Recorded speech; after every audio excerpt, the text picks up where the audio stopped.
Está consumado. Evangelho de João, no capítulo de número 19 e o verso de número 30.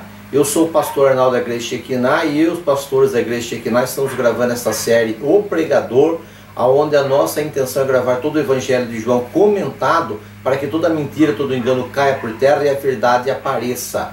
Se você clicar aí embaixo, você vai compartilhar, você vai assistir todos os vídeos, vai se inscrever no nosso canal. E o meu lema é a verdade que liberta. E eu estou aqui falando com você sobre o versículo 30 que se diz, está consumado. Lógico que se for para eu falar sobre esta fala está consumado, eu preciso de pelo menos 1 hora. O que vamos tentar fazer em 5 minutos. Tudo bem então? Jesus crucificado no meio de 2 ladrões. Pilatos escreveu Jesus Nazareno, rei dos judeus. Eles acharam ruim disso. Jesus na cruz, pregado no meio de 2 ladrões. Nós temos que olhar para a cruz do meio, está Jesus, as demais não importam. E tem aquela problemática também que depois lançaram sorte sobre a roupa de Jesus, sobre a sua túnica, não quiseram rasgar, lançaram dados. E depois disso daí, Jesus olhou para sua mãe, olhou para João, entregou Maria aos cuidados de João.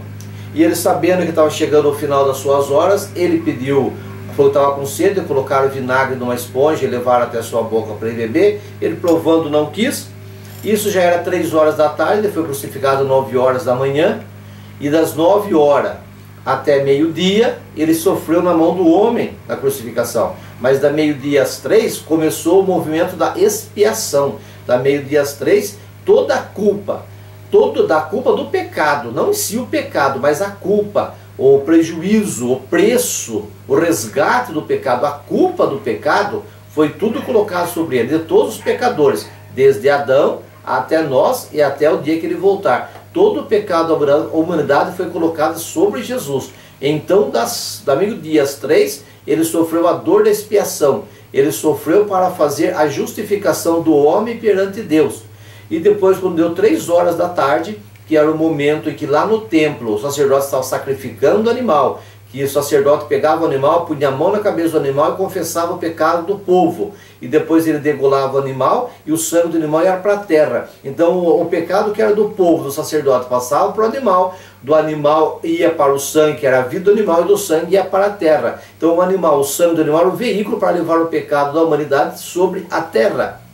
Então aquele era o cordeiro que era sacrificado 3 horas da tarde no dia da Páscoa. Jesus, nesse horário, 3 horas da tarde, ele não era o cordeiro do homem, mas o cordeiro de Deus. Como se Deus tivesse colocado as mãos sobre Jesus, confessado os nossos pecados, a nossa culpa, Deus como sacerdote, Jesus como cordeiro, e ali o sangue de Jesus Cristo saindo do seu corpo, indo para o chão, levou o pecado. Então Jesus levou o nosso pecado, ele tirou o nosso pecado. Então Jesus veio tirar o pecado do mundo. Então Jesus, naquele momento, às 3 horas da tarde, ele estava se fazendo nessa posição. E quando ele viu que o sacerdote estava lá sacrificando o animal, que tocou a trombeta no templo, que estava sendo feito o sacrifício, ele olhou naquele mesmo momento, 3 horas da tarde, olhou para o céu e falou assim, está consumado. E, dobrando a sua cabeça, entregou o seu espírito. Agora, se eu tiver que falar para vocês o que significa consumado, não dá, eu tenho mais 3 minutos apenas, e não dá para falar o que é consumado. Para falar o que é consumado, eu tenho que falar sobre o que é o pecado. Eu não entendo muito o que o pecado fez. O que eu sei que o pecado fez, a primeira coisa foi que trouxe morte ao corpo físico do homem. Ou a carne do homem não era para morrer. Logicamente que a carne de Adão era um corpo diferenciado do nosso. O pecado trouxe essa cobertura aqui, né? Essa cobertura aqui veio depois do pecado. Deus providenciou essa cobertura, mas o corpo de Adão era diferente. Jesus tinha um corpo de Adão no sentido de não ter a natureza pecaminosa, mas Jesus já tinha um corpo como o nosso também. Agora você veja bem, o pecado trouxe essa morte para o corpo físico, para o do homem. O pecado fez com que Deus se afastasse da terra. E o pecado fez para que Deus pudesse resgatar a sua criatura, fazer com que Jesus nascesse, morresse, para tirar o pecado do mundo, para que Deus pudesse se manifestar nesse mundo novamente.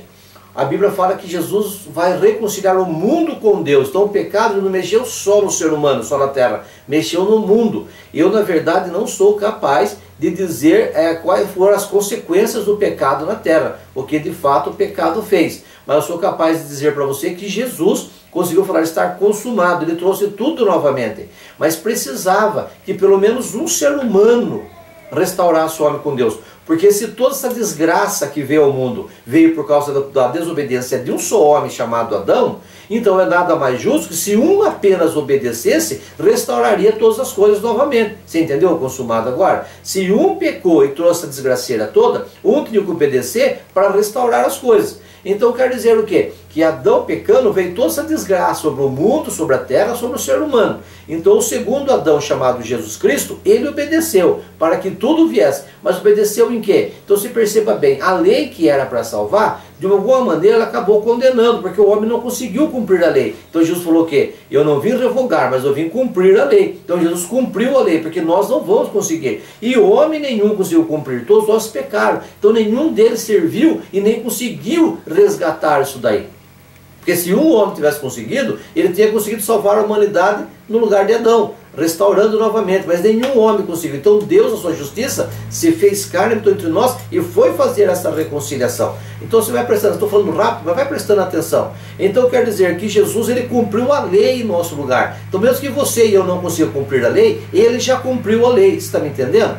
E Jesus também falou assim, tem de bom ânimo, eu venci o mundo. Quer dizer, mesmo que você e eu não vençam o mundo, ele já venceu o mundo também.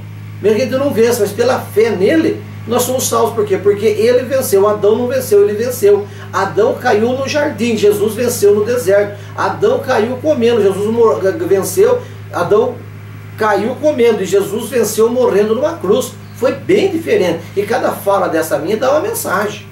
Eu estou passando só o tópico para você ver a cumplicidade da coisa. Então, Jesus também, a Bíblia fala que ele foi obediente até a morte de cruz. Então Jesus só curava quem Deus permitia, ele só falava o que Deus permitia, ele não falava de si mesmo. Porque Jesus ele foi obediente, ele estava disposto a morrer de fome, mas não transformar a pedra em pão. Então Jesus usou a sua divindade para os outros, nunca para ele. Isso é kenosis. Estão entendendo? Então Jesus é uma maravilha, ele fez essa obra por nós. Até que chegou num ponto, 3 horas da tarde, então está consumado. Quer dizer, tudo que ele tem que fazer, ele venceu a lei, ele venceu o mundo, ele obedeceu até a morte e por fim ele derramou o seu sangue, certo? Em expiação.